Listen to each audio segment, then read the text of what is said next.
السلام علیکم ورحمت الله وبرکاته. فقهاو کرامو د احادیثو په رڼا کې د صلات تسبیح طریقه داسې بیان کړې ده چې څوک د تسبیح لمونځ کوي هغه دې د 4 رکعاتو نیت وکړي. د تکبیر تحریمه یعنی د الله اکبر او د ثنا یعنی د سبحانک اللهم ویلو وروسته دې دغه کلمات 15 وارې ووایي: سبحان الله والحمد لله ولا اله الا الله والله اکبر. یعنی کله چې الله اکبر وک او سبحانک اللهم یې ولوستله د هغه نه دې وروسته دغه کلمې 15 وارې ووایي. بیا د اعوذ بالله او بسم الله ووایي. د هغه نه دې وروسته سورې فاتحه ولولي او د سورې فاتحې نه دې وروسته یو صورت هم ولولي. کله چې د سورې فاتحې نه وروسته صورت ولسته لاسونه به یې همداسې تړلي وي بیا دې 10 وارې دغه تسبیحات ووایي: سبحان الله والحمد لله ولا اله الا الله والله اکبر. کله چې دا 10 وارې دا تسبیحات وویلې بیا د رکوع ته لاړ شي. نو په رکوع کې د سبحان ربی العظیم ویلو وروسته 10 وارې بیا دغه تسبیحات ووایي: سبحان الله والحمد لله ولا اله الا الله والله اکبر. 10 وارې دا تسبیحات په رکوع کې ووایي.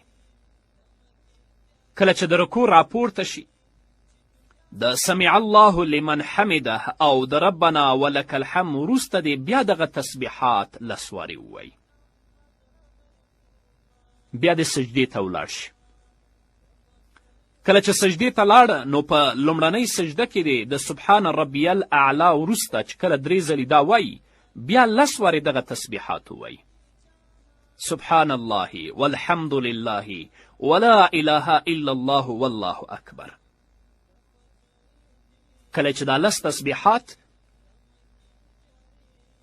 په سجده کې وویلې نو سر دې د سجدې نه راپورته کړي. په جلسه کې یعنی د دواړو سجدو ترمنځ دې بیا دغه تسبیحات 10 وارې ووایي. بیا دې 2مې سجدې ته لاړ شي. هلته چې 3 ځلې سبحان ربی الاعلی ولسته بیا دې 10 وارې همدغه تسبیحات په 2مه سجده کې ووایي. نو د 2مې سجدې نه چې سر راپورته که 2م رکعت ته به ولاړ شي. نو هلته دی د بسم الله تر مخه 15 واره دغه تسبیحات ووایي. څنګه ترتیب چې د دغه تسبیحاتو د ویلو په اول رکعت کې و. نو همدغه ترتیب به په 2م رکعت کې هم وي. او په 2م رکعت کې چې کله تر 2مې سجدې وروسته د تشهد او د اتحیاتو لپاره کیناسته نو دغه تسبیحات د هیڅ نه وایي. سمدستي د تشهد او اتحیاتو ووایي. نو په همدغه طریقه د 4 واړه رکعتونه پوره. نو دا خبره دې واضح وي چې په هر رکعت کې 15 ځلې تسبیحات ویل کیږي او 4 چې په 15 کې ضرب کې 300 کیږي. په هر رکعت کې چې 15 ځله ولستل شي نو مجموع 300 تسبیحات کیږي. په لومړني رکعت کې د سورې فاتحې نه مخکې 15 وارې، د سورې فاتحې او د سورت نه وروسته 10 وارې، دا 25.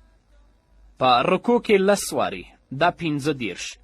د رکوع نه چې پورته شي 10 وارې، دا 45. په لومړنۍ سجده کې 10 وارې، دا 55. په جلسه کې 10 وارې، دا 65. او په 2مې سجده کې 10 وارې، دا 50. نو همدغه طریقه په ټولو رکعتونو کې چې مجموع 300 تسبیحات کیږي.